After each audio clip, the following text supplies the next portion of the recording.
अस्सलामुअलैकुम and very good morning. जागो लाहौर में आप सबको खुश आमदीद कहते हैं जनाब। हंसती मुस्कुराती और खूबसूरत सी सुबह के साथ मैं हूं मुनीबा आसफ। इस उम्मीद और इस दुआ के साथ कि आप लोग इस वक्त जहां कहीं भी होंगे खैरियत से होंगे, अपना ख्याल रख रहे होंगे, अपने चाहने वालों का ख्याल रख रहे होंगे। और ख़ास करके मौसम चले चेंज हो चुका है लेकिन फिर भी हमें अपने माहौल का ख्याल रखना ही है। बारिश बरसना शुरू हो चुकी है, कल परसों से, बल्कि परसों रात से बारिशों का सिलसिला शुरू हो चुका है, जिसकी वजह से काफ़ी हद तक स्मॉग की और फॉग की सूरत हाल बेहतर हो गई है। लेकिन उसके साथ साथ जो सर्द मौसम की एक लहर आई थी, सर्दी है लेकिन आप कह सकते हैं कि वो जो खुश्क सर्दी पड़ रही थी जिसकी वजह से गला ज़ुकाम बुखार हो रहा था, वायरल इन्फेक्शंस फैल रहे थे, अब उसमें थोड़ा सा कह लें कि पॉज आएगा, स्टॉप लगेगा। तो फिर भी आप लोगों ने इस सर्दी से भी बचना है। नमूनिया के केसेस बहुत ज़्यादा बढ़ते जा रहे हैं, तो अपनी सेहत का ख्याल रखें। लेकिन अपने प्रोग्राम का आगाज़ करते हैं और हमेशा की तरह किसी अच्छी बात के साथ भी अपने प्रोग्राम का आगाज़ करेंगे ताकि आपका दिन भी अच्छा गुजरे और मेरा दिन भी ज़रूर अच्छा गुजरे। हमारे यहाँ पे ना बाकी चीज़ों के मुकाबले में जो ज़ात पात के तासुबात है ना, वो माशरे को हमारे तबाह कर रहे हैं। किस तरह तबाह कर रहे हैं इस पर भी बात करेंगे, क्योंकि तासुब किसी भी किस्म का हो, चाहे वो नस्ल का हो, चाहे वो किसी मखसूस ज़ुबान का हो, इलाके का हो, सकाफ़त का हो, ये मुआशरे में बिगाड़ ज़रूर पैदा करता है। आप अमेरिका की तारीख़ उठाकर देख लें या किसी और मुल्क की तारीख़ उठाकर देख लें, वहाँ पर पाए जाने वाली जो नस्ली तासुबात हैं, यानी कि काले और गोरे के हवाले से, उसकी वजह से कितनी सदियाँ लोगों के लिए वहाँ पर सांस लेना वबाले जान रहा है।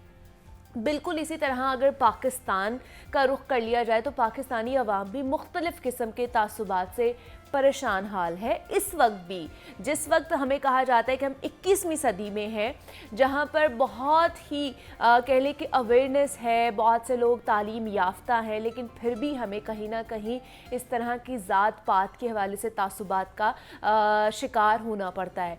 इनमें सबसे ज़्यादा डीपर लेवल पर इम्पैक्ट डालने वाला ज़ात पात का तासुब है, जो हमारी सोसाइटी के हर शोबे में हमें दिखाई देता है। और इसी बुनियाद पर आप ये देखेंगे कि मुल्क के मुख्तलिफ इदारे भी एक जंग ज़रूर उनमें नज़र आती है कि हम बामुकाबला वो की जंग, यानी इस सर्विसेज इस वर्सेस दे की जंग हो रही होती है।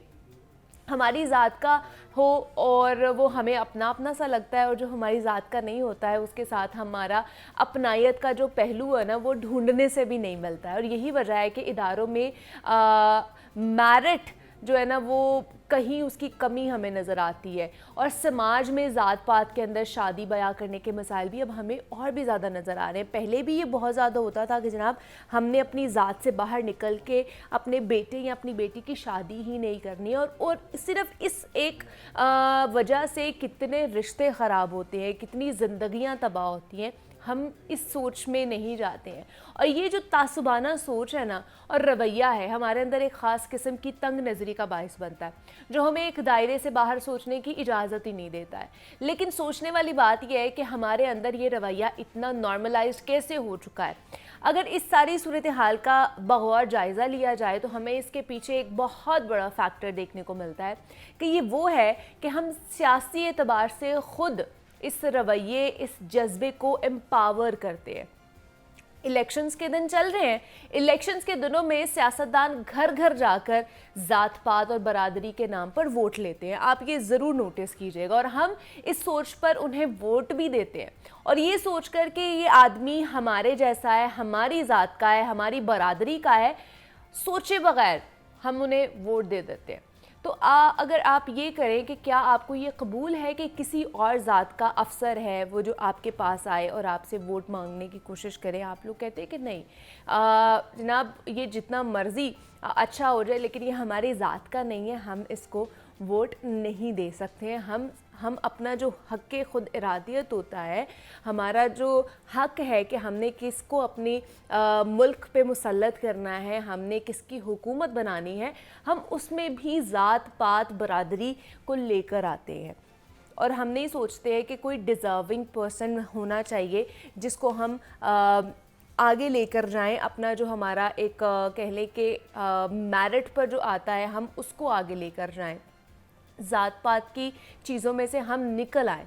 अगर आपको ज़ात पात बरादरी का ये तासुब वहाँ कबूल नहीं है ना, तो आप बाकी जगहों पर बिलखसूस इलेक्शंस के मौके पर ऐसा रवैया क्यों अपनाते हैं? क्यों उस शख्स को वोट नहीं देते जो हकीकत में आपको आपके वोट का हकदार लगता है? आप उस मौके पर हकीकी जमहूरी तर्ज़ अमल का मुज़ाहिरा करें। अगर आप वाक़तन तासुब के इस घिनौने चेहरे से वाकिफ़ है ना, तो खुदारा इस बुराई को सबसे पहले जो हमारा सियासी निज़ाम है ना, जो सियासी हमारा निज़ाम की चक्की है, उसमें से हमें ख़त्म करना है, क्योंकि यही इसकी असल जड़ है। इसके बाद ही इसको हम समाज के दूसरे शोबों में से ख़त्म करने की तवक्को कर सकते हैं। हम में से पहले जो कौमें थी ना, वो इस बुराई में मुब्तला रही हैं और उनके दरमियान कई सदियों तक ना इत्तेहाद रहा है और ना ही कौमी यकजहती रही है, बल्कि एक मुसलसल गहमा गहमी ही रही है, जिसकी वजह से उन्हें ख़ासा नुकसान उठाना पड़ा। और अगर हम भी इसी जड़ से ख़त्म नहीं करेंगे तो यूं ही नुकसान हम उठाते रहेंगे और कभी भी एक जैसे नहीं हो सकते हैं, एक ज़ुबान नहीं हो सकते हैं, हम इत्तेहाद कायम नहीं कर सकते। और ये बुराई है जिसकी मज़म्मत हमारे दीन इस्लाम ने भी की है, और ये फरमा कर कि तासुब तो इंसाफ के बुनियादी उसूलों ही के ख़िलाफ़ है, कि जो हमारे जो बुनियादी उसूल हैं वो भी इंसाफ के, अगर हम तासुब पसंद कौम हैं, हम तासुब पसंद लोग हैं, तो फिर हम वो उसूलों पर चल ही नहीं सकते। तो बिल्कुल ही उसके मुतरादिफ करार दिया गया है। तो इसलिए वो ज़ात पात का हो, वो बरादरीज़म का हो, वो किसी भी चीज़ का तासुब हो, डिफ्रेंशिएट करना आपको पड़ जाए तो आप इस पर डिफ्रेंशिएट करें, इस पर तासुब का शिकार हों कि कोई हमारे लिए खड़ा होगा या नहीं होगा, हमारे लिए कोई बेहतर काम करेगा या नहीं करेगा। रियलिटी पसंद बन जाए। अब वो अफसानवी दुनिया ख़त्म हो चुकी है। वो जो पहले ज़माने में हम सोचा करते थे कि अच्छा इस तरह हो जाएगा, हम इसको वोट देंगे, हम ये करेंगे, हम वो करेंगे तो कोई हमारे लिए खड़ा होगा या हमारे जो आने वाली नस्लें हैं उनके लिए अच्छा काम करेगा। अगर अभी वो काम नहीं कर रहा तो वो आपकी आने वाली नस्लों के लिए भी काम नहीं करेगा। तो इसलिए जो एक वोट का हक़ होता है वो बहुत इम्पॉर्टेंट है। तो सोच समझ कर वोट डालें, देखें कि पहले किन्होंने क्या क्या काम किया है और अब वो कितना काम करेंगे। घर घर आ रहे हैं वो अपनी काम के ऊपर वोट मांगने या सिर्फ अपनी ज़ात बरादरी के ऊपर वोट मांगने, ये भी आप लोग ख्याल रखिए। अभी प्रोग्राम में आगे बढ़ते हैं, बात कर लेते हैं योगा के हवाले से। योगा एक्सपर्ट सुलाफ़े नकवी हमारे साथ मौजूद हैं। तो आज सुबह सवेरे वो क्या हमें योगा की टेक्निक्स देने वाली हैं, तो आइए उन्हीं की तरफ चलते हैं। Sulafe, over to you. अस्सलाम वालेकुम, this is Sulafe Naqvi, good morning. और आज हम बात करने वाले हैं डायबिटीज़ के क्योर पर। बहुत सारे लोग, ज़ाहिर है हम लोग भी प्रॉब्लम को डिस्कस कर रहे होते हैं, और डायबिटीज़ एक ऐसी चीज़ है जो आपको फिटीग में भी लेकर जा सकती है, और आपको एक अलग सा एक स्ट्रेस भी होता है कि ये खाऊं क्या करूं, ये क्योर की तरफ भी जाएगा या मैनेज हो जाएगा। और दवाइयों से हम लोग अलग तंग आए होते हैं, बट मेडिसिन्स नहीं छुड़वाएंगे। साथ ही साथ आपको बस ये बताएंगे कि योगा के ज़रिए आप डायबिटीज़ को किस तरह से कंट्रोल में ला सकते हैं। बहुत सारे लोग जिनके लिए एक अनकंट्रोलेबल चीज़ हो जाती है, ये एक ऐसी कंडीशन है कि वो उनको थका थका वो फील करते हैं हर वक्त, या कई दफ़ा स्वेटिंग हो रही है, शुगर लो हो गई, हाई हो गई। तो इस सब के साथ उनको और भी विजन के इश्यूज़ भी आना शुरू हो जाते हैं, और फैट का इशू भी आना शुरू हो जाता है, जिसको हम ओबेसिटी कहते हैं। और ज़्यादातर उन लोगों को सेंट्रल ओबेसिटी का सामना करना पड़ता है। तो आज हम इस सब जो उसके डायबिटीज़ की वजह से होने वाले मसाइल हैं, साथ ही साथ योगा में हम उसको कवर करेंगे कि किस तरह से आप इसको क्योर या मैनेजमेंट की तरफ लेकर जा सकते हैं और अपने स्ट्रेस लेवल को भी कम कर सकते हैं। एक्सरसाइज जो होगी, सबसे पहले एक्सरसाइज से पहले मैं आपको एक प्रेशर पॉइंट बता दूं। हमारे जो पेंक्रियाज को एक्टिवेट करने के लिए जो प्रेशर पॉइंट होता है, आपका डोमिनेंट हैंड होगा, यानी आप अपने लेफ्ट हैंड पर इसको परफॉर्म करेंगे। आप समझ लें जहां आपकी लाइफ लाइन है, इस साइड पर यहाँ आपने इसको प्रेस करके रखना है। इसको यहाँ पर या तो पल्सेटिंग एक आप समझ लें या पल्सेस आप करेंगे, और 30 सेकंड से 1 मिनट तक 2 से 3 दफ़ा आप इसको दोहराएंगे, और उसके बाद इस किडनी के पॉइंट को भी आप यहाँ पर दबा सकते हैं ताकि वो चीज़ें बैलेंस हो जाएं। पेंक्रियाज का पॉइंट यहाँ, एंड देन ये सेंटर में आपने 30 सेकंड्स या 1 मिनट यहाँ पर, 30 सेकंड्स एंड 1 मिनट यहाँ पर 2 से 3 दफ़ा आप इसको दोहराएंगे, और आपको एक फ्रेशनेस भी फील होगी इसके बाद, जो आपको फिटीग हो रही है। अब हम चलते हैं अपने मैट पर और आपको बाकी सारी एक्सरसाइजेज वहाँ पर बताते हैं कि किस तरह से ये होगा। डायबिटीज़ वालों के लिए सीरियसली मूव करना भी बहुत मुश्किल होता है। ये एक चैलेंज है अगर उनको बता दिया जाए कि आपको एक्सरसाइज करनी है, जो कि उनको करनी चाहिए, लेकिन हम स्टार्ट करेंगे एक बिगिनर लेवल से जो कि उनके लिए आसान हो। पैंक्रियाज की बात हो रही थी, तो उनको एक्टिवेट करने के लिए एक बहुत ही अमेजिंग सा आसन है योगा का। वो किस तरह से होगा कि हम जिस तरह कहते हैं वज्र आसन में, आप वज्र आसन में आ जाएंगे और आपने अपनी लेग्स को थोड़ा सा यहाँ पर थोड़ा सा आप वाइड करेंगे और अपने हाथों की, हम जिसे कहते हैं फिस्ट बनाना, वो बनाई और अपनी नेवल पर यानी कि नाफ पर आप इस चीज़ को रखेंगे। इनहेल करेंगे, बैक में आर्च लाएंगे एंड एक्सहेल, बेंड फॉरवर्ड यहाँ तक, एंड यहाँ 10 सेकेंड्स का ब्रेक एक्सहेलेशन के बाद, एंड अगेन इनहेल। इस तरह से आप आकर इस पोस्चर को यहाँ पर रिलीज़ कर देंगे। आप चाहें तो आप 30 सेकंड तक इसी चीज़ को दोहरा सकते हैं। ये 2 से 3 दफ़ा बन जाएगा बिकॉज़ 10 सेकंड्स आपको यहाँ पर फ्लोर पर रहना है। और इस तरह से आपको फील भी होगा कि जो लोग भी फटीग है या एनर्जी बहुत कम फील हो रही है, इन पोस्चर्स को करने के बाद एक बेटरमेंट आपकी तबीयत में आना शुरू हो जाएगी। इसके अलावा आसान चीज़ क्या होती है, आपने इनहेल करना है, बेशक यहाँ पर स्ट्रेच करें ख़ुद को एंड एक्सहेल, चाइल्ड्स पोज, यहाँ चले गए and rest for 1 minute. Inhale from your nose and exhale through your mouth. And exhale. जैसे ही आपने इसको 1 मिनट तक परफॉर्म किया, चाहे तो आप सारी एक्सरसाइजेस को शुरू से लेकर एक दफ़ा दोहराएंगे सर्किट में, या आप चाहें तो एक ही एक्सरसाइज को 2 से 3 दफ़ा दोहरा के फिर नेक्स्ट चीज़ पर मूव कर जाएंगे। एंड देन आपका एक ट्विस्ट आता है। अगैन जिस तरह मैंने कहा, हमने एक सेंट्रल एरिया को हमने टारगेट करना होता है योगा में जब हम बात कर रहे होते हैं डायबिटीज़ के क्योर की। तो आपने स्पाइनल ट्विस्ट कैसे किया कि एक लेग को यहाँ ले आएंगे। अगर आपके लिए मुश्किल है तो आप अपनी लेग वहाँ भी रहती है या स्ट्रेट भी रहती है तो तब भी आपके लिए ठीक होगा। आपने एक्सहेल किया, एक हाथ आपका फ्लोर पर होगा एंड ट्विस्ट, और जैसे ही वापस आएंगे तो एक्सहेल करते हुए वापस आएंगे। कोशिश करें कि आप इसको प्रेस कर कर रखें अपने पेट के साथ एंड एग्जैक्टली इसी तरह आप इसको दूसरी साइड पर ले जाएंगे। यानी यहाँ आपने इसको रखा एंड इनहेल करते हुए आप गए, 2 ब्रेथ्स के बाद एक्सहेल एंड स्लोली आपने इस पोस्चर को रिलीज़ कर देना है। अगर शुरू में यहाँ तक आपकी लेग्स रहती हैं तब भी ठीक रहेगा, बस आप पोस्चर को फॉलो करें। उसके बाद आपने क्या किया, जिसे हम बैक स्ट्रेच भी कहते हैं, लेकिन इसमें एहतियात करनी होगी। प्रेग्नेंट वुमेन को और सायाटिका वालों को बहुत ज़्यादा एहतियात करनी होगी, और जिनको सर्वाइकल का इशू है वो भी बहुत एहतियात से इसको करें। इनहेल करेंगे एंड एक्सहेल, जहाँ तक आपके हाथ जाते हैं ख़ुद को बहुत ज़्यादा पुश नहीं करेंगे। इसमें गोल सिर्फ आपका ये होना चाहिए, इस रीजन को आपने अपने एब्डोमेन रीजन को स्क्वीज़ किया, नेक डाउन।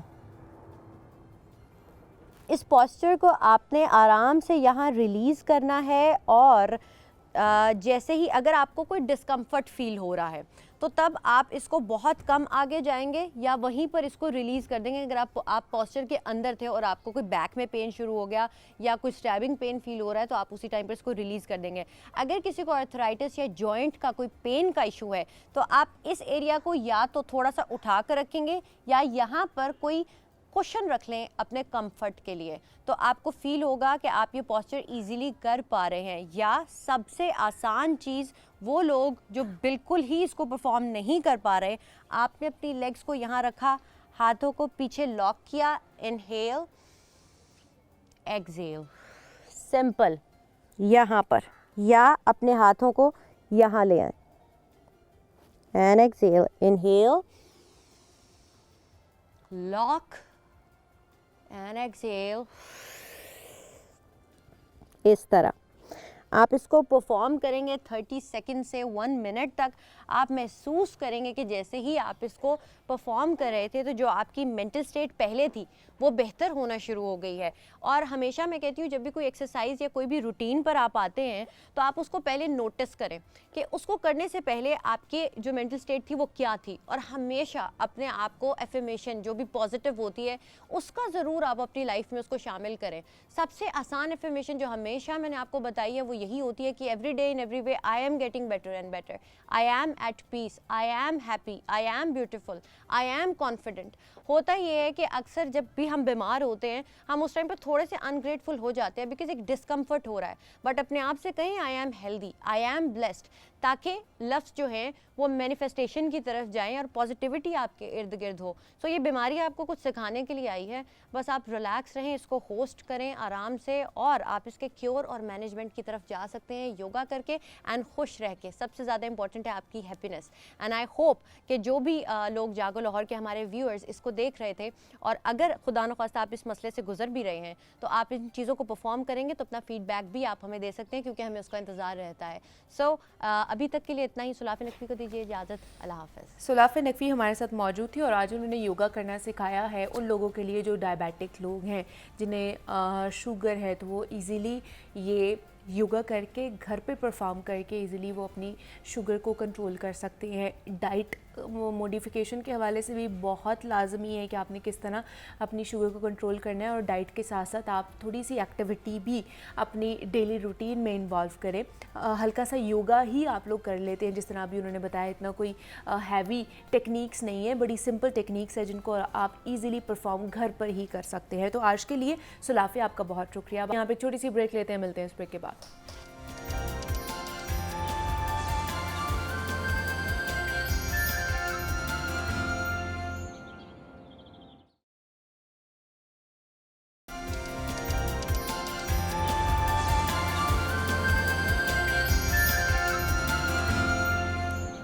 वेलकम बैक टू जागो लाहौर। जनाब, हम बात कर रहे हैं importance of habits in business, और आप कह सकते हैं कि कहीं पर भी आप जॉब कर रहे हैं with 7 habits of highly effective people. तो ये क्या हैबिट्स हो सकती हैं, इनको किस तरह आगे लेकर जाया जा सकता है या परसू किस तरह किया जा सकता है, इस पर बात करनी है। अहमद फवाद साहब, कॉर्पोरेट ट्रेनर, हमारे साथ इन स्टूडियोज़ में मौजूद हैं। अहमद साहब, आपको वेलकम कहती हूँ जागो लाहौर में। कैसे हैं आप? मैं बिल्कुल ठीक हूँ, आप कैसी हैं? मैं भी बिल्कुल ठीक ठाक। फवाद साहब, पिछली दफ़ा हमने हैट्स के बारे में बात की थी कि कौन कौन सी हैट्स हम कब पहन सकते हैं और उसके बाद हम किस तरह का डिसीजन ले सकते हैं। आज हमने बात करनी है हैबिट्स के बारे में कि 7 habits of highly effective people.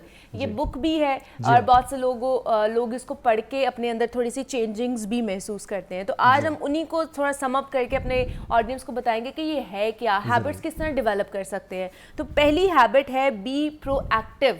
जी हाँ। तो इसको किस तरह आगे लेकर जा रहा है, इसका मतलब क्या है? अच्छा, इससे हम वन बाय वन जरूर इसको डिस्कस करते हैं। मैं चाहूँगा सबसे पहले ये देखें कि वाई हैबिट्स। ये जो राइटर हैं इन्होंने फोकस क्यों किया है, हालांकि बिजनेस में फोकस किया जाता है स्किल्स पर, हैबिट्स पर कम बात होती है। अच्छा। क्योंकि हैबिट आपकी 24 आवर्स आपके साथ है, हर वक्त आपके साथ है। स्किल पर्टिकुलर है एक खास जॉब को परफॉर्म करने के लिए। तो फिर बिजनेस राइटर ने हैबिट्स पर क्यों फोकस किया और स्किल्स पर क्यों नहीं किया? That's a $1 million question. इसका जवाब बड़ा सादा सा है। इसमें मुनीबा, आपको याद होगा हमने एक दफ़ा पहले बात की थी कि कई लोग हैं जो बचपन से लेकर जवानी तक जिनको नाखून चबाने की आदत होती है, हर तरह से वो खुद भी रुकना चाह रहे होते हैं, शर्मिंदा भी होते हैं, पेरेंट्स भी मना करते हैं, उसके बावजूद वो आदत नहीं जाती है। तो इसका मतलब ये हुआ कि आदत वो चीज़ है जो आप जब नहीं चाह रहे होते जो और जब चाह रहे होते हैं, दोनों सूरतों में आपका साथ देती है। वो कहते हैं ना, मोटिवेशन जो है ना, ये एक इंजेक्शन है। अच्छा। ये आपको लगता है जिसके लिए आपसे 1 या 2 दिन के लिए आप बेहतर होते हैं, लेकिन हैबिट जो आपकी है वो आपको मुसलसल वो काम करने पे मजबूर करती है। तो हो सकता है मोटिवेटेड होकर मैं सुबह 6 बजे उठ जाऊँ, एक दिन 4 बजे उठ के तहज्जुद पढ़ लूँ और अगले 6 दिन सोता रहूँ। तो हैबिट क्या होगी, जब मैं हैबिट बना लूँगा कि नहीं, मुझे अपने क्लॉक के मुताबिक दिल चाहता है या नहीं चाहता। अच्छा। पर्टिकुलर खास बात इसमें ये है। अच्छा। कि मेरा दिल लगता है या नहीं लगता। अच्छा, मुझे वो काम करना ही करना है। That is your habit. Okay. वो वसीम अकरम कहता है ना कि अगर आप सिर्फ अच्छे दिनों के जब आप अच्छा फील कर रहे हैं तब आप खेलेंगे तो आप कभी स्टार नहीं बन सकते। So what you have to do is develop your habits. Okay. Skill habit के नतीजे में डेवलप हो जाएगी। अगर आपकी आदत है सख्त मेहनत करने की, फोकस करने की, तो एक है आपने स्किल डेवलप की है, उसी मेहनत की और फोकस की हैबिट से आप दूसरी कर लेंगे। आप दूसरी कर सो लेंगे, टॉप सही। Of the all is understand business professionals, जिससे हम मुखातिब होते हैं अपने इस हाँ जी। सेगमेंट में। बिजनेस प्रोफेशनल्स के लिए सबसे ज्यादा जरूरी है कि हैबिट्स पर फोकस करें, कि अच्छा। एक चीज को आपने हैबिट बनाना है, ठीक है। जिसमें से ये 7 हैं जो कि लेकिन उस पे जाने से पहले भी किसी की अच्छी हैबिट्स भी होती है, किसी की बुरी हैबिट्स जी, भी होती हैं, जी तो हाँ। फिर उसको किस तरह वो सारी फिर साथ ही चलेंगी हमारे? उसमें मुनीबा एक बड़ा अच्छा सवाल है आपका। उसमें आप ये देखेंगे एज बिजनेस प्रोफेशनल हाँ। कौन सी हैं जो प्रॉफिटेबल हैं। अच्छा। कुछ हैबिट्स हैं, मिसाल के तौर पे कई हमारे दोस्त हैं, हम देखते हैं वो रोजाना अखबार बड़े शौक से हाँ जी, पढ़ते बिल्कुल। हैं, सोशल मीडिया बड़े शौक से देखते हैं, और ठक 9 बजे वो बंद कर देते हैं और अपना काम करने लग हाँ। जाते हैं। तो आप अगर वो पढ़ रहे हैं और आपका इम्पैक्ट नहीं आ रहा बिजनेस पे, तो दैट्स परफेक्टली ओके, ठीक है। तो आप उसको कंटिन्यू कर सकते हैं। ओके। बस माइंडफुल आपको किस चीज़ पे होना है, क्योंकि अखबारों में और सोशल मीडिया में आजकल जो क्रेज़ है ना, वो है नेगेटिव हाँ।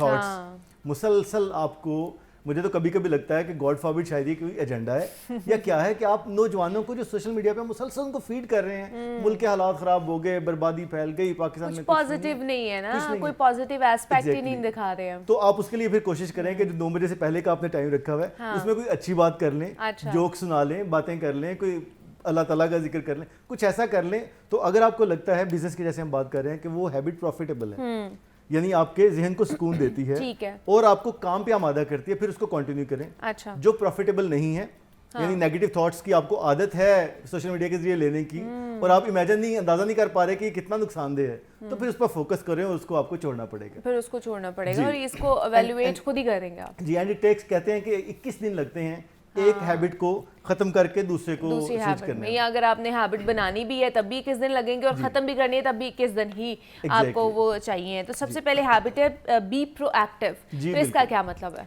जी, प्रोएक्टिव है, आप कुछ चीजें एक दो इसको हम अंडरस्टैंड करने के लिए हिस्सों में करेंगे। एक होती है रिएक्टिव अप्रोच, अच्छा। एक होती है प्रोएक्टिव अप्रोच। ठीक है। रिएक्टिव अप्रोच क्या है कि ये सामने पड़ा हुआ है एक, और ये टूट जाता है यहाँ हाँ। से, तो मैं फौरन रिएक्टिव अप्रोच के साथ मैं करता हूँ कि कोई ग्लू, कोई चीज एल्फी से जुड़ता है, जिससे भी मैं वो जोड़ूं और उसको ठीक करके सामने वापस रख दूं।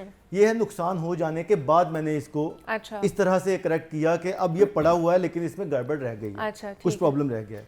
अब मैं अदरवाइज सोचता हूँ, दो हिस्सों में अगर मैं ये बनाने वाला हूँ, तो मैं सोचूं यार ये ब्रेकेबल ही ना हो, यहाँ पर पड़ा हुआ हो, तो मैं वो मटेरियल इसमें लगाऊं कि ये देखने में तो शाइनी लुक आए, अच्छा खूबसूरत लगे, लेकिन आते जाते हुए किसी का भी हाथ लग सकता है। हाँ। मतलब आप तो अपने आप को रोक लेंगे मुझसे काम हाँ जी, करें, हाँ जी। मैं आपके गेस्ट हर रोज हाँ तकरीबन जी। 4 से 5 होते हैं, हाँ जी। तो किसी का भी हाथ लग गया हाँ और वो गिर बिल्कुल, गया, तो वो टूट जाएगा। और कॉस्ट उसकी बार बार आप नया नहीं अफोर्ड कर सकते। तो प्रोएक्टिव अप्रोच ये होगी बनाने वाले की नजर से, अच्छा। कि इसको ऐसा बनाया जाए कि ये अगर गिरे तो टूटे नहीं। ओके, ठीक है। और अगर यहाँ वाला मैं आप यहाँ पे ऑर्गेनाइज करते हैं, तो उसमें क्या प्रोएक्टिव अप्रोच होगी, आप इसको उतना सा डिस्टेंस रखें, जिसको कहते हैं एक बाजू का फासला, इतना सा रखा जाए कि चलते हुए हाथ लग ना जाए। That will be a proactive approach. सही है। तो जब आप कोई बिजनेस डिसीजन ले रहे हैं, हाँ। तो आप ये देखें कि रिएक्टिव अप्रोच नहीं रखनी है आपने, अच्छा। कि नुकसान हो जाएगा तो फिर देखेंगे फिर कि क्या करना करेंगे? है। हाँ, नुकसान होने से पहले ही आपने उसके सारे कह ले कि ऑल्टरनेटिव्स या कुछ ऐसे Yes. रास्ते ऑप्शंस निकाल के रखने हैं। इसमें आपको 6 थिंकिंग हेड्स हमने हाँ। डिस्कस किए थे, वो हेल्प करेंगे कि प्लसेस क्या हैं, प्रॉब्लम्स अच्छा। क्या हैं, ये आप प्रोएक्टिव अप्रोच के साथ उसको सोचते हैं, अच्छा। एंड देन आप उसको डिजाइन करके डिलीवर करते हैं। ठीक है, प्रोएक्टिव अप्रोच में ये सारी चीज आ जाती है। सेकंड आ जाता है begin with the and in mind. Yes, ये yes. क्या मतलब हम शुरू ही एंड से करें, सोचना, सोचना शुरू जी। करें एंड से? जी हाँ, उसका बड़ा सादा सा बड़ी अच्छी कैसे? इंपॉर्टेंट बात ये है, आप ये प्रोग्राम करते हैं तो आपको एक जहन में एक पिक्चर होती है कि 2 आवर्स में क्या क्या चीजें होना चाहिए। हाँ, एक पूरा अपने स्ट्रक्चर बना हाँ लिया, जी। और उसमें आप पहले सोच लेते हैं कि कौन सी बात इसमें नहीं होना चाहिए, हाँ।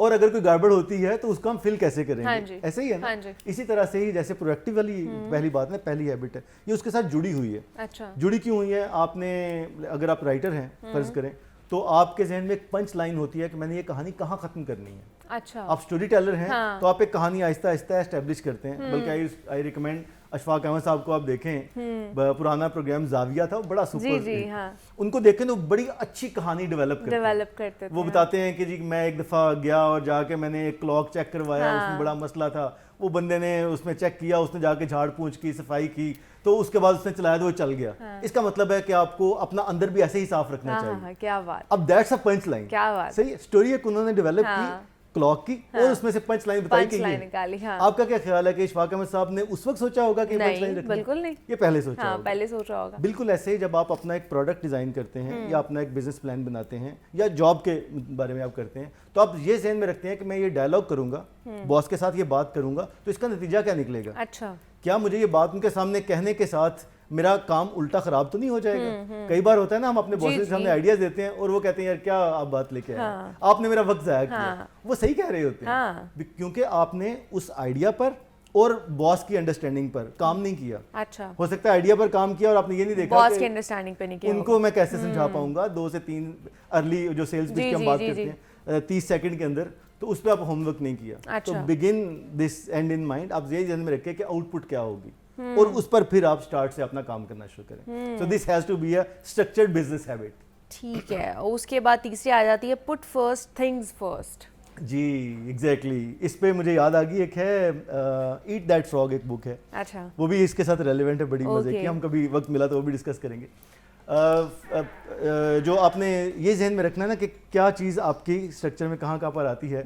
हमने जो इंपॉर्टेंट वंस हैं उसको पहले रखें। अच्छा, जैसे कि आपने देखा होगा एक होता है अर्जेंट और इम्पोर्टेंट का ना एक स्केल बनाया जाता है। समटाइम्स अर्जेंट भी होती हैं कुछ चीज़ें और इम्पोर्टेंट इम्पोर्टेंट भी होती है। हाँ अच्छा, वो राइटर कहता है कि हमारा बदकिस्मती ये होती है कि हम अर्जेंट पे फोकस करते हैं और इम्पोर्टेंट को भूल जाते हैं। अच्छा, जैसे कि लेट से मैं सोचता हूँ कि यार मेरा करियर है, जैसे एंड इन माइंड की हम बात करें कि 10 साल मेरे पास वो है जिसमें मेरी एनर्जी बड़ी हाई है, एम्बिशंस बड़े एक्टिव है, मैं काम करना चाह रहा हूँ, तो 10 साल का मैंने प्लान बना लिया। अच्छा। ये है इंपॉर्टेंट Okay. कि मुझे ये 4 काम करने हैं। हाँ। अर्जेंटली जिन चीजों पे फोकस करना है वो तो आज वो के अभी काम है ना, वो अभी करना है वो उसके अभी ऊपर। करना हाँ, है। तो ठीक है। कहता है कि इसको आप अलाइन कर लें Okay. कि जो अर्जेंट और इम्पोर्टेंट है उनको सबसे पहले करें, जो ना अर्जेंट आना इम्पोर्टेंट है और उनको आपकी एंड पे कर दें। उनको निकाल दें, ठीक है। बाकियों को दरमियान में एडजस्ट। बाकियों को दरमियान में कर लें, ये होता है जी पुट फर्स्ट और थिंग्स फर्स्ट। जो चौथी है वो है जनाब थिंक विन विन। जी ये क्या है? थिंक विन विन के सिर्फ जीतना ही है, इसके बारे में ही सोचना है हमने? जी मिल के जीतना है। मिल के इसका ये जीतना है। कह टीम सकते हैं। टीम के साथ मिलके या किसके Yes, साथ मिलके? टीम के साथ मिलके। Okay. असल में इस तरह से उसके नतीजे में इन्होंने ये बनाई है कि आप अगर अमूमन जब इकट्ठे काम कर रहे होते हैं ना, लेट से एक बॉस हैं, मैं भी उनको रिपोर्ट कर रहा हूँ, आप भी उनको रिपोर्ट कर रहे हैं, बाकी सब लोग उन्हीं को रिपोर्ट कर रहे हैं, तो अल्टीमेटली जो कॉर्पोरेट प्रॉब्लम जिसको हम कहते हैं वो है KPIs होते हैं, की परफॉर्मेंस इंडिकेटर्स, जिसमें आपकी पूरी साल की परफॉर्मेंस ईयर एंड पे डिस्कस होती हाँ है, जी, जो हमने exactly. हमने प्रोग्राम भी किया किया भी था। था प्रोग्राम। हाँ, अच्छा, उस सारे में अल्टीमेटली जो आपस का आपका ताल्लुक है उसमें जेलसी आ जाना, लेग पुलिंग हो जाना कि मैं, चूंकि कंपनी के पास जब उन्होंने ऑब्जेक्टिव सारे डिस्कस कर लिए और गोल्स ले लिए, तो वो देखेंगे कि हमने अल्टीमेटली इसको कितने पैसे देने हैं, इंक्रीमेंट लगानी है या प्रमोशन करनी है। अच्छा, तो सबको तो बराबर मिलेगी नहीं। हाँ जी, तो वो फिर क्या होगा, उसमें वो देखते हैं कि प्रमोट किसको करना है। लेट से 10 रुपए का अगर बकेट है बॉस के पास तो 4 रुपए उसके मिल जाएंगे, बाकी जो एवरेज परफॉर्मर्स हैं 1-1 रुपया उसको मिल जाएगा, जो नहीं है उसको बिठा देंगे कि जी आप इस साल इसी तनख्वाह पे काम करेंगे, किसी एड को कह देंगे जी आप इंप्रूव करके दिखाएं, फिर अगले साल में बकेट होगी। तो इस सारे के साथ जो ह्यूमन प्रॉब्लम जिसको एड्रेस कर रहा है वो ये है कि मेरी आपके साथ जेलसी और लेग पुलिंग एक नेचुरल सी बात निकल आएगी। क्यों होगी? मैं काम तो जैसा भी कर रहा हूँ उसको कर रहा हूँ और पूरे साल मैंने कोई फर्ज करें मेहनत नहीं की, मुझे पता है आप मेहनत पे लगी हुई हैं और आपने ही काम किया हुआ उठाया हुआ है, लेकिन मैं बॉस के साथ बड़ी अच्छी दोस्ती करके उनको हर रोज बताता जाता हूँ मुनीबा ने ये ठीक नहीं किया, ये गड़बड़ कर दी, ये गड़बड़ कर दी, तो उनके पास भी एक बकेट तैयार है ये रेंट पे के 10 गलतियां की है मुनीबा ने। ये नहीं मैं बता रहा उनको कि उसने 15 काम भी किए हैं जो अच्छे थे, क्योंकि उससे मुझे नुकसान होगा। तो फिर क्या होगा, इसमें मेरी और आपकी जो रिलेशनशिप है वो विन विन नहीं रहेगा, वो विन लूज हो जाएगा कि मैं आप जीतना चाहता हूँ आपको हरा के। इसमें एक बड़ी अच्छी हम एग्जाम्पल एक करते हैं, आप यूट्यूब वगैरह पे देखिएगा। एक वो उस्ताद कहता है एक लाइन लगा के ना बच्चों को कि ये इस लकीर को, लाइन को आपने हाथ लगाए बगैर छोटा करना है। अच्छा, तो बच्चे आके कोशिश करते हैं, कोई मिटाने की कोशिश कर रहा होता है, कोई काटने की कोशिश करता है, तो आहिस्ता आहिस्ता 4-5 दफा अटेम्प्ट करने के बाद एक बच्चा उठता है, वो मार्कर पकड़ के तो एक बड़ी लाइन ऊपर लगा देता है, या नीचे ऊपर लगा देता है। तो वो कहता है वो छोटी हो गई, ये बड़े। तो आपने उसको छोटे करने पे फोकस नहीं करना, इसको बड़े करने पे फोकस करना। आपने अपने काम पे फोकस करना है, दूसरों के काम पे फोकस नहीं करना, ना लेग पुलिंग नहीं करनी। सो थिंक विन विन में है कि आपको अपना काम करने दिया जाए अपने रोल में और मैं अपना काम करूं, इससे ओवरऑल कल्चर इंप्रूव होगा, टीम इंप्रूव करेगी, हमारा देखें ये दुनिया टीवी ग्रो करेगा तो मैं करूंगा ना, गॉड फॉरबिड ये ना रहे तो फिर तो मेरे में सब चलेगा। बिल्कुल so what I have to understand, think win win, जिसको आप कहते हैं कि कोलैबोरेशन दुनिया में अब आ गई है, कंपटीशन खत्म हो गया है। कंपटीशन खत्म हो गया, ट्रू। तो कोलैबोरेशन में ये है कि आपकी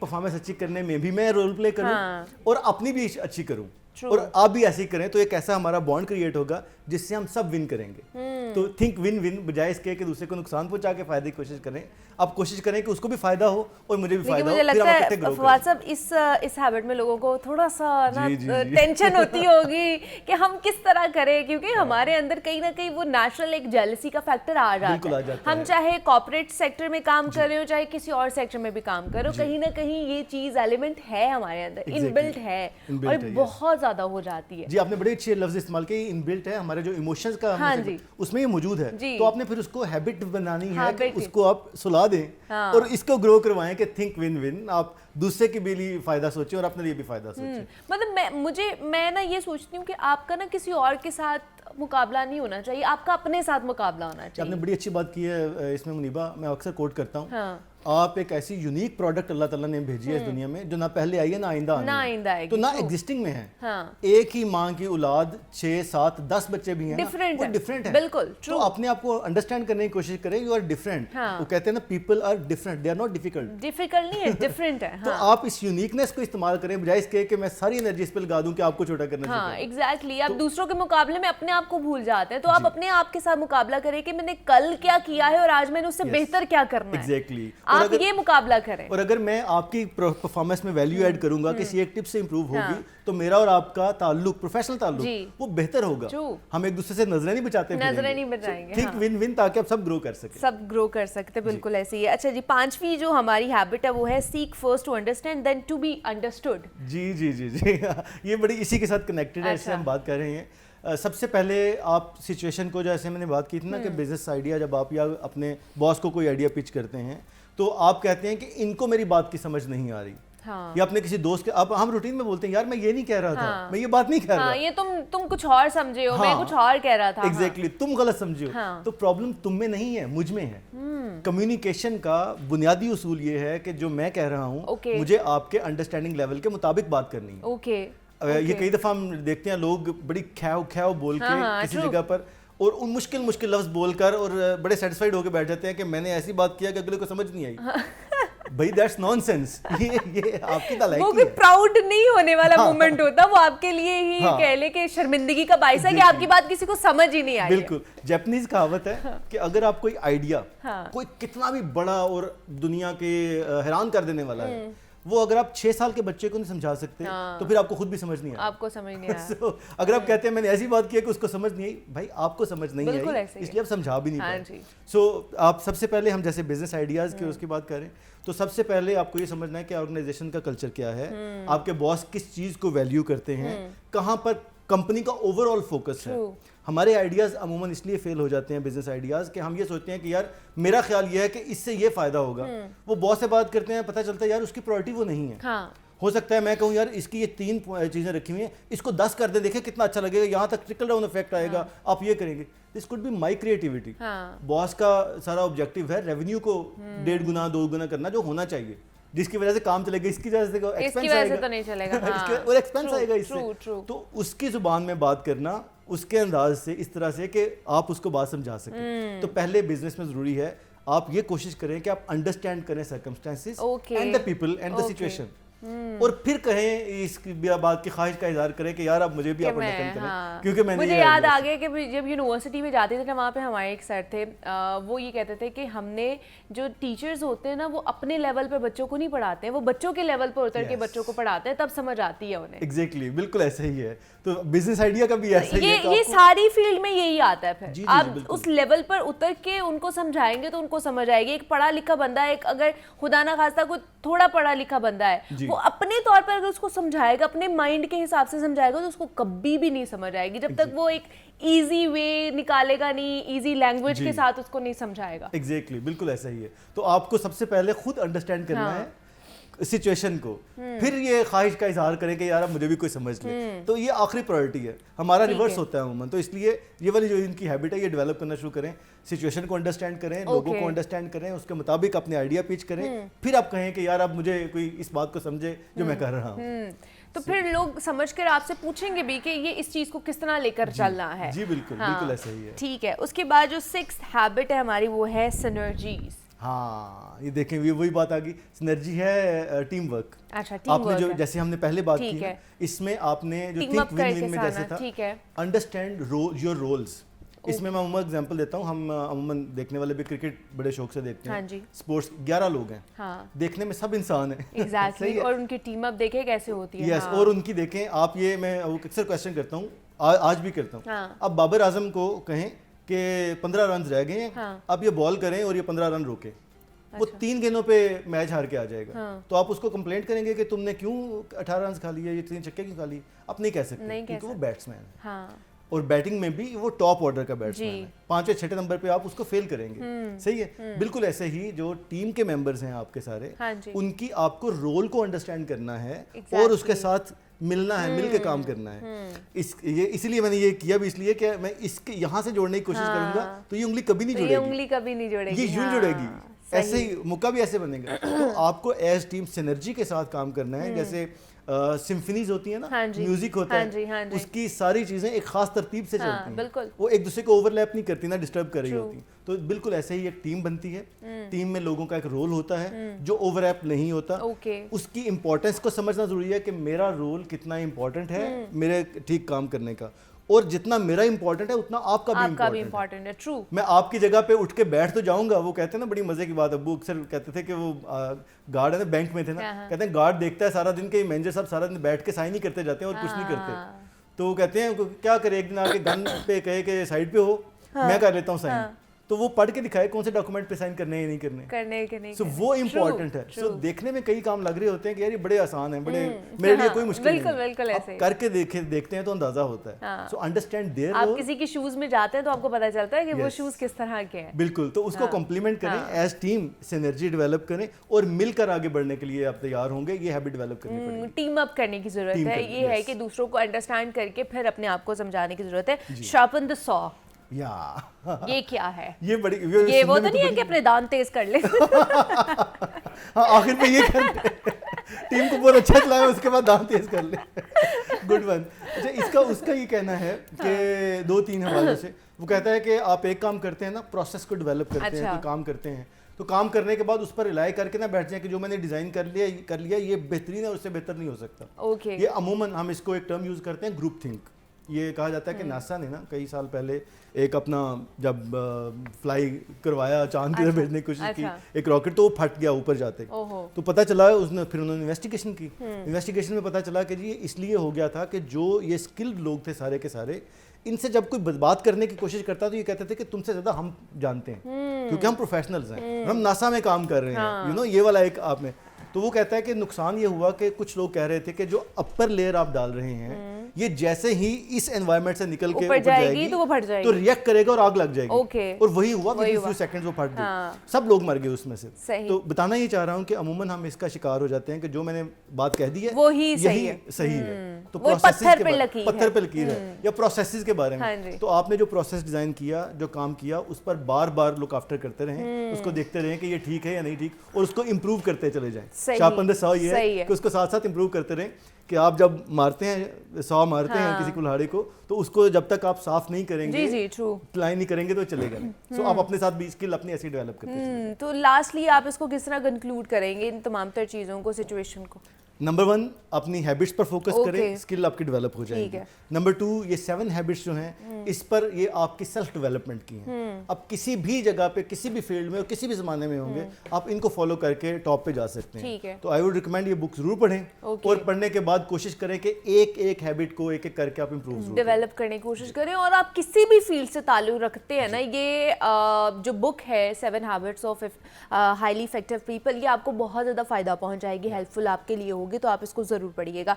हमारे साथ एम फवाद साहब, कॉर्पोरेट ट्रेनर, मौजूद थे। फवाद साहब, बहुत शुक्रिया आपके वक्त का कि आप यहाँ पर आए और हम बात कर रहे थे हैबिट्स के हवाले से। तो यहाँ पर एक छोटी सी ब्रेक लेते हैं और मिलते हैं इस ब्रेक के बाद।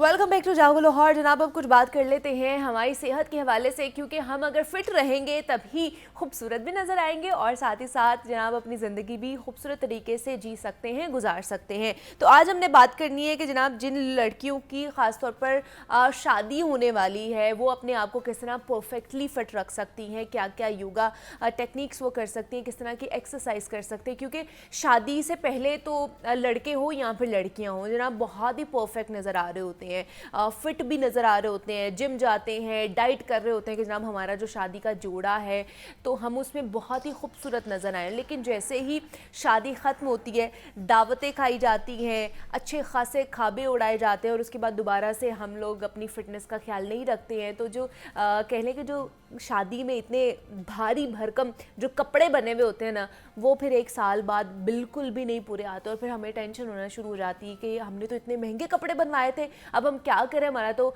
वज़न इतना ज़्यादा हो गया, अब तो कपड़े भी पूरे नहीं आ रहे। तो उसके लिए आपको एक्सरसाइज करना, योगा करना बहुत ही लाजमी है। डाइट का भी ख्याल रखना है लेकिन उसके साथ साथ योगा भी करना है। और दूसरा कि अगर आप परफेक्ट रहेंगे, एक्सरसाइज करते रहेंगे, योगा करते रहेंगे, तो आप जो अपनी एजिंग है उसको भी बड़ा ग्रेसफुली लेकर आ सकते हैं। ये एंटी एजिंग भी आप जो एज जल्दी आ जाती है, मुंह पे झुर्रियाँ पड़ जाती हैं, फाइन लाइंस होना शुरू हो जाती है, स्किन जो है हमारी ढलकने शुरू हो जाती है, उसको भी काफ़ी हद तक रोक सकते हैं। तो ये सिर्फ तभी हो सकता है जब आप अच्छे तरीके से योगा करते हैं या फिर एक्सरसाइज करते हैं।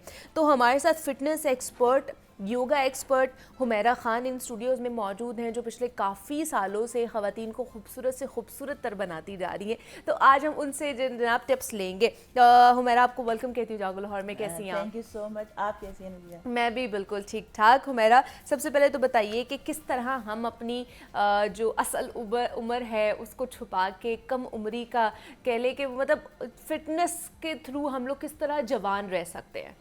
हाँ जी, बिल्कुल। जैसे कि आप सब जानते हैं कि योगा जो है ये 7000 साल पुरानी साइंस है और सबसे ज़्यादा जो इस बात मशहूर है ना इसमें वो ये है कि एंटी एजिंग है। हाँ। योगी जो है वो अपनी एज को रोक लेते हैं। आप देखिए कि 100 अबव भी जो है ना वो भी आपको बिल्कुल यंग नजर आएंगे, उनके बाल काले रहेंगे, उनके फेस पे रिंकल्स नहीं आएंगे। हाँ। उसकी मेन वजह क्या है कि वो ब्रीदिंग बहुत अच्छी करते हैं, उनकी मेडिटेशन बहुत अच्छी होती है। आपको अल्लाह ताला ने ये पावर दी है हर इंसान को कि वो अपने ब्रेन को कहीं भी रोक सकता है। ब्रेन पावर से अपनी एज को कहीं भी रोक सकता है। तो आप इसमें जब आप मेडिटेशन करते हैं, ब्रीदिंग करते हैं, तो अपने बॉडी को, अपने तमाम ऑर्गन्स को ये सिग्नल देते हैं। अगर आज से आपने ये सोच लिया ना कि मेरी एज कहीं भी आपने रोकनी है 25, तो बस आप कंसीडर कर दें कि मैं 25 हूँ, फिर सारी ज़िंदगी आप 25 की। वाह वाह वाह। तो उसके लिए क्या मेडिटेशन करनी पड़ती है या अपने किस तरह थॉट प्रोसेस को कंट्रोल कर सकते हैं? क्योंकि बहुत से लोग जो ओवर थिंकिंग करते हैं वो अपने थॉट प्रोसेस को नहीं स्टॉप कर सकते हैं। वो कहते हैं हमारे बस की बात ही नहीं है। तो किस तरह अपने थॉट्स को हम मेडिटेशन के थ्रू जो है ना वो स्टॉप कर सकते हैं, कंट्रोल कर सकते हैं? प्रॉब्लम है कि नेगेटिव थॉट्स नहीं आने हैं। जैसे आपकी पूरी बॉडी अपना काम कर रही है, लंग्स अपना काम करते हैं, लिवर अपना, किडनी अपनी, इसी तरह ह्यूमन ब्रेन जो है इसमें 60,000 थॉट्स डेली आनी है। वो अपना काम उसको करने थे। लेकिन आपने ये कोशिश करनी है कि नेगेटिव थॉट्स, जब भी नेगेटिव थॉट आए आपने उसको पॉजिटिव में बदल देना। आपने उसके ऊपर हमेशा पॉजिटिव थॉट लेके आनी है कि जो भी होगा मेरे साथ हमेशा अच्छा होगा, क्योंकि मेरे साथ मेरा अल्लाह है। और योगा में हम 3 चीज़ों पे काम करते हैं, एक आपकी फिजिकल बॉडी पे, मेंटल बॉडी पे और स्पिरिचुअल बॉडी पे। ये जो हमारी एनर्जी बॉडी है ना, इस पे अगर आप कोई भी एक्सरसाइज कर रहे हैं, आप रनिंग कर रहे हैं, जॉगिंग कर रहे हैं, वॉकिंग कर रहे हैं, लेकिन अपने 2 लेयर्स पे काम, 3 लेयर्स हैं, 2 लेयर्स पे काम नहीं कर रहे, तो ऑब्वियसली फिर स्किन पे, बॉडी पे उस तरह से इफेक्ट नहीं आएगा।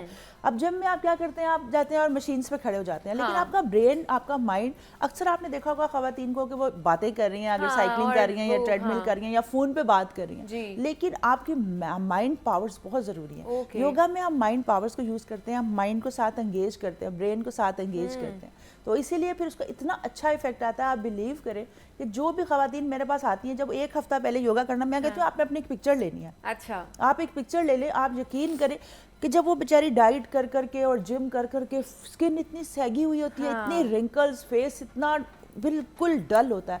लेकिन जैसे ही योगा करती हैं, ब्रीदिंग करती हैं, प्रॉपर ऑक्सीजन जब पेनिट्रेट करती है बॉडी में तो स्किन चेंज हो जाती है, फेस चेंज हो जाता है। और फिर दुनिया में वाहिद ये एक्सरसाइज है जिसमें फेशियल योगा भी साथ करवाई जाती है। अच्छा। 43 मसल्स हैं आपके फेस के जिनको साथ में हम 43 मसल्स को भी एक्टिवेट करवाते हैं। आप कोई भी एक्सरसाइज करते हैं फेस को निग्लेक्ट कर देते हैं, लेकिन इसमें हम फेशियल योगा से आपके फेस की एक्सरसाइजेस भी करवाते हैं। इसमें ऐसे फिश पोज होता है, चिन की, डबल चिन की, फेस की एक्सरसाइजेस होती है जिससे 43 मसल भी एक्टिवेट होते हैं, ब्लड का सारा सर्कुलेशन भी आपके फेस की तरफ जाता है। इसमें बहुत सारे आसनास है, सर्वांग आसना है जिसमें सर नीचे होता है, पाँव ऊपर, बाल आसना है सज्जे वाले पोज में।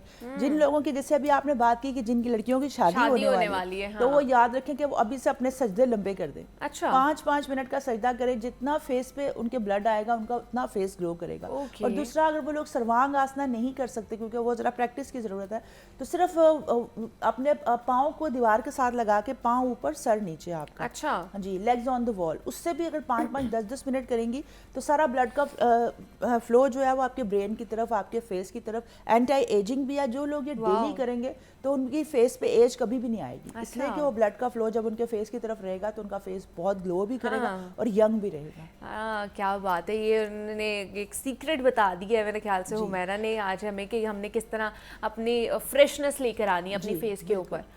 और याद रखें कि अपने फ्रूट्स वेजिटेबल, जो भी फ्रूट्स वेजिटेबल सन से बनती है ना, रोशनी से, पावर सूरज की रोशनी से, वो हमारी स्किन के लिए बहुत अच्छी है। जैसे नट्स हो गए, सीड्स हो गए, फ्रूट्स हो गए, वेजिटेबल्स हो गई। पानी बहुत ज़्यादा पीना और हमेशा नीम गर्म पानी पीना। अगर अब आपकी शादी में 2 हफ्ते या 3 हफ्ते हैं तो बस आप पानी को एक टॉनिक बना लें, नीम गर्म पानी पीते रहें पीते रहें पीते रहें, तो आप देखिएगा आपकी स्किन कितनी ग्लो करेगी। और आप एक और आसना है इसमें कि अगर आप वो मत्स्य आसना है, फेस ग्लो करने के लिए, बालों की हेल्थ के लिए बहुत अच्छा है। लेकिन अगर वो भी लोग अगर नहीं कर सकते तो उसमें आपने क्या करना है, सिर्फ तकिया रखना है, आपने 2 तकिए अपने शोल्डर के नीचे रख के बेड पे या जमीन पे, लेकिन अपनी चिन को बिल्कुल पीछे ले जाना है। मत्स्य आसना है। अच्छा। तो मतलब लेट के अपनी कमर में अपने शोल्डर को उठा लेना। अच्छा, ठीक है। चिन बिल्कुल पीछे ले जानी है। उससे भी ब्लड का फ्लो सारे फेस की तरफ जाता है। कि अगर इवन के जिस दिन आपकी शादी है, आपने मेकअप करवाना है, तो उससे पहले ये 3 पोजेज आप करके जाएं। तो दीवार पे साथ लेग्स लगा के सर नीचे, दूसरा आपने बाल आसना जो आपका फेस नीचे है, सजदा कम से कम 4 से 5 मिनट। अच्छा। और उसके बाद ये मत्स्य आसना। अच्छा। सब में आपका ब्लड का फ्लो आपके फेस की तरफ जाता है। दूसरा जो फ्लूइड होता है, जो सुबह सुबह हमारे पफीनेस होती है, वो भी खत्म हो जाती है। तो इससे आपका चेहरा, और ये इसको जिंदगी का हिस्सा बना लें डेली बेसिस पे, तो आप देखिएगा आपका फेस कितना ग्लो करेगा। ये तो अच्छा, ये तो आपने बता दिया कि फेस ग्लो के हवाले से। अब जैसे ओवरऑल वेट जो ज़्यादा होना शुरू हो जाता है, पहले तो लड़के और लड़कियां दोनों ही डाइट कर रहे होते हैं, जिम भी जा रहे होते हैं, परफेक्ट नज़र आना होता है कि जनाब जो शादी का दिन है उसमें कपड़े हमारे बड़े ही फिट नज़र आए और खूबसूरत हम लोग नज़र आए।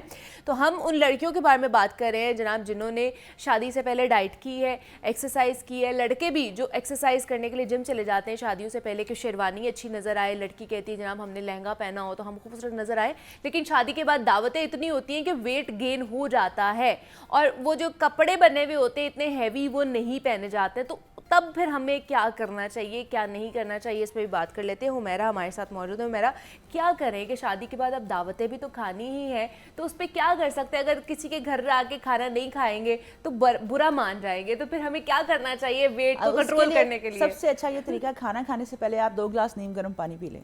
ओके। उससे आपको बड़ी हैवी फीलिंग आएगी, आपसे इतना ज्यादा खाया नहीं जाएगा। और याद रखें जब भी आपने खाना है, आपने उसमें आपका जो सबसे ज्यादा पोर्शन होना चाहिए वो सैलेड्स का होना चाहिए। सैलेड्स फ्रूट्स खाने से पहले आप ले लें, उसके बाद खाना खाएं। घर से अगर आप सैलेड्स और फ्रूट्स खा के जाएंगे तो आपसे बहुत कम खाया जाएगा। अपने पोर्शन को कंट्रोल रखें। और दूसरा याद रखें, जब भी खाना, हमारे योगा में असूल है, जब भी खाना खाएं, जो भी बाइट है 32 टाइम उसको च्यू करें। 32 ये एक ऐसी की है कि अगर आप अपने एक बाइट को 32 टाइम च्यू करेंगे तो आपके मुंह में जितना स्लाइवा है उसमें अच्छी तरह से मिक्स होगा। याद रखें, अपने पानी को आप खाएं और खाने को पिएं। अच्छा। इतना उसमें अपना स्लाइवा मिक्स करें, इतना उसको च्यू करें कि वो पानी बन जाए। आप यकीन करें, जब आप 32 टाइम च्यू करने की आदत बना लेंगे ना, आप कुछ भी खा लें आपका वेट नहीं बढ़ेगा कभी भी, ना ही कभी आपका पेट बाहर आएगा। अच्छा। और दूसरा याद रखें, खाने के बाद कभी पानी ना पिए, फिजी ड्रिंक्स ना लें। खाने के साथ कोई ड्रिंक नहीं लेनी आपने, खाने से पहले पानी पीना है। खाने के 1.5 घंटे तक आपने कोई पानी नहीं पीना। लंच में आप ये कर सकते हैं कि दही में थोड़ा सा पानी मिला के, अगर ब्लोटिंग होती है तो वो आप 1 गिलास पी सकते हैं। उसमें दही और पानी को मिक्स करके थोड़ा सी चुटकी सी एक अजवाइन डालें उसमें और वो लें।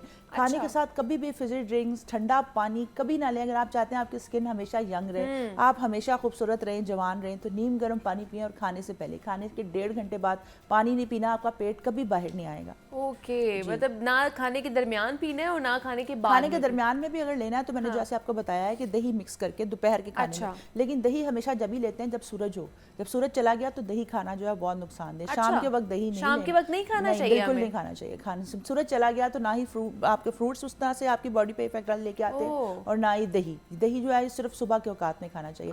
अर्ली मॉर्निंग खाएंगे तो बहुत अच्छा है, दोपहर के खाने के साथ लेंगे पानी में मिक्स करके तो बहुत अच्छा है, इसके अलावा नहीं। मतलब अगर रात को खाएंगे तो उसका कोई नुकसान वो तो नुकसान है, हाँ जी बिल्कुल बहुत नुकसान है। आयुर्वेद के अकॉर्डिंगली दही रात को बिल्कुल नहीं खाना चाहिए, नहीं खाना चाहिए। रात को हमेशा दूध पिए, अच्छा। खाने से 2 घंटे पहले आप नीम गर्म दूध पिए, उसमें हल्की सी हल्दी डाल के उसको बॉईल करके। ये आपकी ऐसी रेमेडीज हैं जो आपको अपनी जिंदगी का हिस्सा बनाए। If you want to get better life you have to change your lifestyle. अगर आप ये कहते हैं कि आप शादी में 2 हफ्ते हैं तो लाइफ चेंज कर ली, उसके बाद फिर उसी पैटर्न पे आगे, ऐसा नहीं। अगर आपने शादी से पहले, ये बहुत अच्छी बात है कि आपने अपना वेट कम किया, आपकी स्किन अच्छी हो गई, आप बहुत एफर्ट किया, तो उसे कंटिन्यू इसी तरह रखें। छोटी छोटी हैबिट्स को याद रखें हमेशा। बहुत बड़े चेंज जो आते हैं ना वो छोटी मूवमेंट के साथ आते हैं। जब आप या आज से ही सोच लें 10 kg कम करना है, ऐसा नहीं, आज से छोटे छोटे स्टेप लेना शुरू करें, वो एक बहुत ही अचीवमेंट मिलेगी आपको। याद रखें, जो लोग ये 3 महीने के लिए डाइट पे चले जाते हैं, फिर 3 महीने के बाद जब डाइट से बाहर आते हैं, आप देखें फिर बुफे करते हैं रेस्टोरेंट्स में जाके कि पिछला, और वो फिर खुद बुफे बन जाते हैं। वो इतना उनका वजन जो है ना बाउंस बैक करता है कि वो उससे ज्यादा उनका वेट गेन हो जाता है। और योगा की जो मैं आपको की बता रही हूँ, अगर आप चाहते हैं आपके पास ज्यादा टाइम नहीं है, आप एक्सरसाइज नहीं कर सकते, बिजी हैं, शादी, तो आप ब्रीदिंग करते रहें। ब्रीदिंग एक ऐसा अमल है, मसला ये है कि हमें सही करनी आती भी नहीं है। देखिए उसमें सब लोगों ने ये समझा हुआ है कि रॉकेट साइंस है, जो बड़े बड़े योगी हैं वही ब्रीदिंग कर सकते हैं, ऐसा बिल्कुल नहीं है। अभी आप बैठी हैं और मैं बैठी हूँ और जितने भी हैं हमारे साथ हैं, सब लोग ये ब्रीदिंग कर सकते हैं। आपने लंबी गहरी सांस लेनी है नाक से, 4 काउंट करते हुए इनहेल करना, और याद रखें कि एब्स तक, एब्डोमिनल मसल्स तक आपको फील हो कि मेरा सांस गया है, और फिर उसको उसी तरह 4 काउंट करते हुए जब एक्सहेल करना है तो आपका पेट खुद ही बाहर अंदर की तरफ जाएगा। आप यकीन करें ये ब्रीदिंग आप करनी शुरू कर दें, नाक से सांस लें और नाक से बाहर निकालें। 4 काउंट नाक से ही बाहर निकालनी है जी, नाक या मुंह से बाहर निकालनी नहीं, नाक से जब रोक लेते हैं ना फिर मुंह से बाहर निकालनी है। अभी हमने सिर्फ लेना है। हम जब आप 4 काउंट करते हुए फील करके करेंगे, आपका एब्डोमेन आपको खुद लगेगा अंदर की तरफ आ रहा है। निकालते रहे, निकालते रहे, निकालते रहे, एब्डोमिनल मसल खिंच जाएंगे। इससे आपको ये देखिए, एक तो आपका ये गट जो है ना, एक ये ब्रेन है और दूसरा ये ब्रेन है। ये इतना इंपॉर्टेंट है आपके लिए, आप गट हेल्थ को बिल्कुल इग्नोर कर देते हैं। कभी हमने बेली ब्रीदिंग की ही नहीं है। एक तो बेली ब्रीदिंग करना शुरू कर दें। एक बार मैं ना एक यूट्यूब पे मैं एक क्लिप देख रही थी, उसमें एक मुझे बहुत यंग लड़का नजर आया, उसके बाल बड़े लंबे और बहुत खूबसूरत, और वो जब मैंने उनको सुनना शुरू किया तो वो, मैंने कहा इसकी एज होगी 30। तो जब मैंने उनको सुनना शुरू किया वो कहते मेरी एज 62 है। Can you believe? 62। उन्होंने कहा मेरी एज 62 है और मेरी सिर्फ एक राज है, मैं जहाँ जाता हूँ मैं सारा दिन ये योगा की वर्कशॉप करता हूँ, मोटिवेशनल स्पीकर हूँ, लेकिन मेरे पास अगर टाइम नहीं होता तो मैं क्या करता हूँ, हमिंग एक ऐसी ब्रीदिंग है, हनी बी की आवाज निकालनी है आपने, कि आपको एकदम, आपके यहाँ पे एक वेगस नर्व है जो कि आपके तमाम बॉडी के ऑर्गन्स को ब्लड देती है, वेगस नर्व। हमिंग जो है ये आपके वेगस नर्व को एक्टिवेट कर देती है। इसको आप अगर सारा दिन करें तो आप 1 महीने में देखिएगा आप 5 साल पीछे चले जाएंगे अपनी एज। क्या बात है। और हमिंग का तरीका क्या है? बिल्कुल नाक से लंबी गहरी सांस लेनी है और हनी बी की आवाज निकालनी है।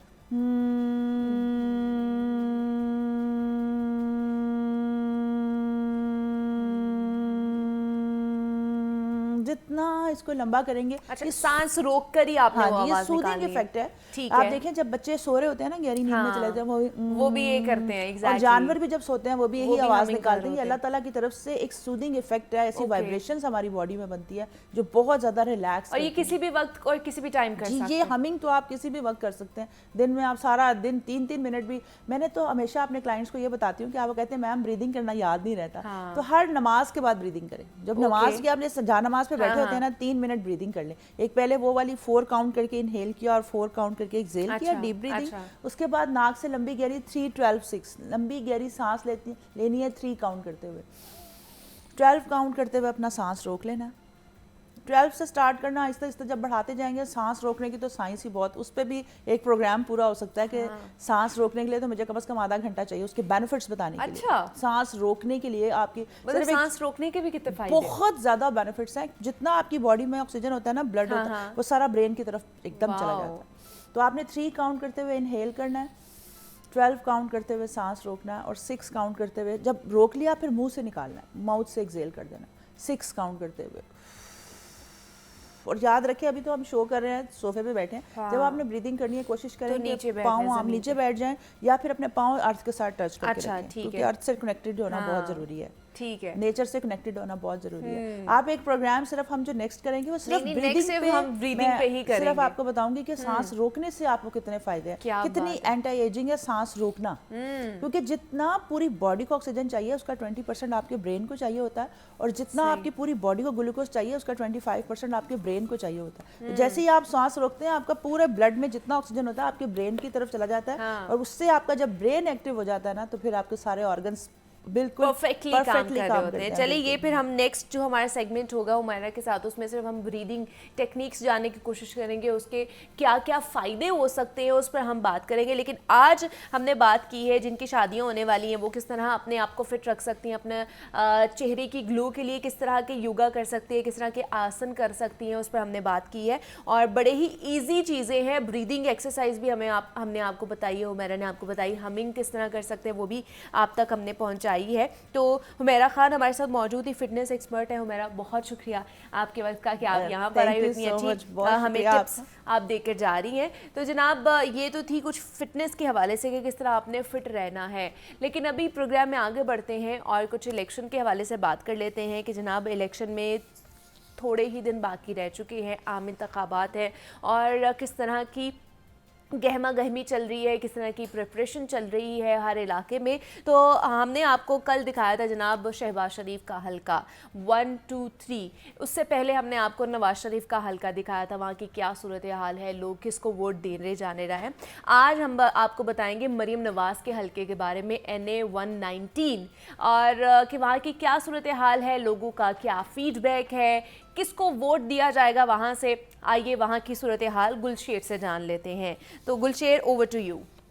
मुस्लिम लीग नून की सीनियर नायब सदर मरीम नवाज़ खुद इस हल्के से इस दफ़ा इलेक्शन लड़ रही हैं। वो इस हल्के में काफ़ी मुतहरिक भी नज़र आ रही हैं। गुज़िश्ता रोज़ भी और 2-3 दिन पहले भी यहाँ पर उन्होंने मुस्लिम लीग नून के रहनुमाओं से मिलकर एक बड़ी रैली निकाली थी और अपनी जीत का ऐलान किया था। लेकिन 8 फरवरी को आवाम किसे वोट देती हैं, जीत उसी का ही मुकद्दर ठहरेगी। अगर देखा जाए तो इस हल्के में 5,20,000 रजिस्टर्ड वोटर्स जो हैं वो मौजूद हैं, जो 8 फरवरी के दिन अपने हक़ रायदही का इस्तेमाल करेंगे। इस हल्के में कुल 18 उम्मीदवार मौजूद हैं जो अपनी किस्मत आजमाई करेंगे। 8 फरवरी को इलेक्शन हो रहा है, किसे वोट देंगे? नवाज शरीफ को देंगे जी, जो फिक्स हुआ है, किसी को डालेंगे भी तो नहीं जाएगा। फिक्स किया हुआ है? लो, इसलिए हर आदमी को पता है जो भी हो रहा है यार दुनिया पे, बच्चे को पता है क्या हो रहा है क्या नहीं हो रहा। जो मर्जी कर लें, जिसको मर्जी डाल लें, वोट इधर से निकलने हैं। अच्छा जी, मजबूरी है, अब इनको डालना पड़ना है। अच्छा आप मजबूरी में वोट दे रहे हैं? मजबूरी में देना है और किसी को ज़ाया तो नहीं ना करना है। 8 फरवरी को इलेक्शन हो रहा है, किसे वोट देंगे? इंशाल्लाह नून लीग को जी। 8 तरीक को इलेक्शन है, किन्हों वोट दोगे? शेर दा वोट जी। 8 तारीख को इलेक्शन हो रहा है, किसे वोट देंगे? नून लीग को। किसे वज़ीर-ए-आज़म देखना चाहते हैं? नवाज शरीफ को। 8 फरवरी को इलेक्शन हो रहा है, किसे वोट देंगे? नवाज शरीफ को। 8 तारीख को इलेक्शन हो रहा है जी, किसे वोट देंगे? नून लीग। 8 तारीख को इलेक्शन हो रहा है, किसे वोट देंगे? हमारा तो दिल करता है किसी को भी ना दे, जो मुल्क का हालात कर दिया ना, किसी को भी देने का हक नहीं है। 8 तारीख को इलेक्शन है, जी जी। किसे वोट देंगे? और देखें, अभी फैसला नहीं किया। फैसला नहीं किया? अभी फैसला कब तक हो जाएगा? इंशाल्लाह 1-2 दिन में हो जाएगा। 8 तारीख को इलेक्शन है, किसे वोट देंगे? मरीम नवाज को देंगे जी, नवाज शरीफ की पार्टी को ही वोट देना है, शेर को। भाई आप किसे वोट देंगे? नवाज शरीफ को। हाँ जी, 8 तारीख को इलेक्शन है, माशाल्लाह बिल्कुल ठीक है। किन्हों वोट देंगे? शेर नू। 8 तारीख को इलेक्शन है, किसे वोट देंगे? लबैक। 8 तारीख को इलेक्शन हो रहा है, किसे वोट देंगे? नून लीग को। 8 तारीख को किसे वोट अपने वोट का हकदार समझते हैं? सर मेंटली डिस्टर्ब है, समझ नहीं आ रही किसको वोट देना है, बिल्कुल मेंटली डिस्टर्ब है। भाजी से पूछ लें। नहीं उनको क्या पता, वोट तो हमने डालना है। यहीं से पूछ लें आप। नहीं उन्होंने क्या बताना, मैं आपको बता रहा हूँ सर, मेंटली डिस्टर्ब है। 8 तारीख को इलेक्शन है, किसे वोट देंगे? मेरा तो इस मरतबा दिल ही नहीं कर रहा वोट देने को। किसे वोट देंगे? मियाँ नू। किसे वोट देंगे? Vote PTI. भाई आप? सर पीटीआई को ही है। किसे वोट देंगे? मुर्शद को। वोट तो मामूली कागज़ है, अच्छा, दिल इमरान खान का। भाई आप किसे वोट? नवाज को देंगे। अब भाई ने तो डिसाइड कर लिया, आपने डिसाइड नहीं किया? नहीं, डिसाइड नहीं हो रहा, कोई सिंसियर लीडर नहीं मिला अभी। इस पे इंशाल्लाह गौर फिक्र करेंगे कि किसे देना है, या पीटीआई को देना है या नून लीग को देना ठीक है जी। गुलशेर हमारे साथ मौजूद थे, इस वक्त मरीम नवाज के हलके से हमें अपडेट कर रहे थे। इसी नोट पर मुझे इजाज़त दीजिए, अपना बहुत सारा ख्याल रखिएगा, कल आपसे दोबारा मुलाकात होगी, तब तक के लिए अल्लाह हाफिज़।